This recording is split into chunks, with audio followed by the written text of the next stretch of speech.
ప్రముఖ ప్రజాకవి అందశ్రీ గారి మరణం రెండు తెలుగు రాష్ట్రాల ప్రజలకే కాదు, ప్రపంచంలో ఉన్న ప్రతి తెలుగు జాతికి కూడా తీరని లోటు. ఎందుకంటే ఆయన ఒక మహాకవి, ప్రజాకవి, ఒక ఆధ్యాత్మిక కవి, అన్నిటిని మించి ఒక ధిక్కార కవి. ధిక్కారం, ఆయన స్వరమే ధిక్కారం. ఆ ధిక్కారం న్యాయం వైపు, ఆ ధిక్కారం సత్యం వైపు, ఆ ధిక్కారం ధర్మం వైపు. అందుకే అందశ్రీ అంటే అందరికి కూడా అంత ఆప్తుడయ్యాడు, అంత ఇష్టమైన కవి అయ్యాడు. That is Andasri. అందశ్రీ గారికి నాకు చాలా అనుబంధం ఉంది. ఆయన నా చిత్రాలైనటువంటి ఊరు మనవరలో కానీ, ఎర్ర సముద్రంలో కానీ, వీగుచుక్కల సినిమాలో కానీ అమోఘమైన పాటలు రాశాడు. ఆ పాటలు నా చిత్ర విజయానికి ఎంతో దోహదం చేశాయి. వారికి నా హృదయపూర్వక ధన్యవాదాలు.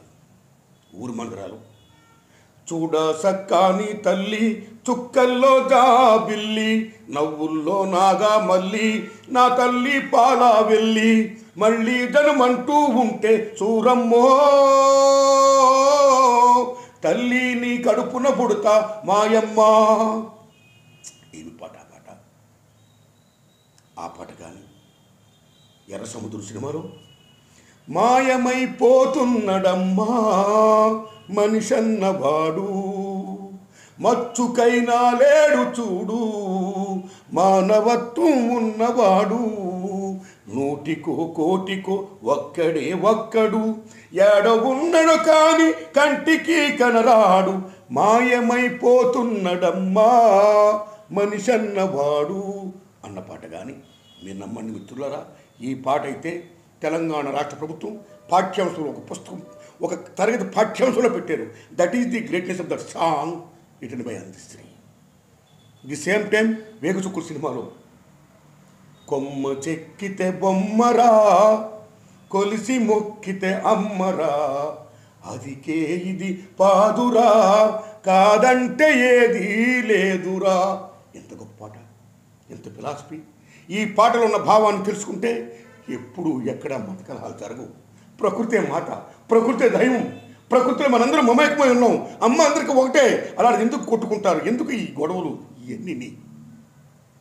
God is one, super power is one, that is అమ్మ ప్రకృతి అని ఎంత బ్రహ్మాండం చెప్పాడు పంచభూతాలు గొప్పతనం. అలాగే ఈ పాటలన్నీ ఒకెత్తైతే జై జై హే తెలంగాణ జననీ జై కేతనం అని తెలంగాణ ఉద్యమాన్ని అలా ఉరుతొలగించిన పాట. ఆ పాటలో ఉన్న గొప్పతనాన్ని గుర్తించి గౌరవించి తెలంగాణ రాష్ట్ర ప్రభుత్వం ఏకంగా ఆ పాటని తెలంగాణ రాష్ట్ర జాతీయ పాటగా చేస్తుంది. ఆ పాట రాసినందుకు అందశ్రీ గారి జన్మ ధన్యం. సో అలాంటి మహానుభావుడు ఇవాళ కాలం చేశాడు, కానరాని లోకాలకు వెళ్ళాడు. God bless his soul, God bless us.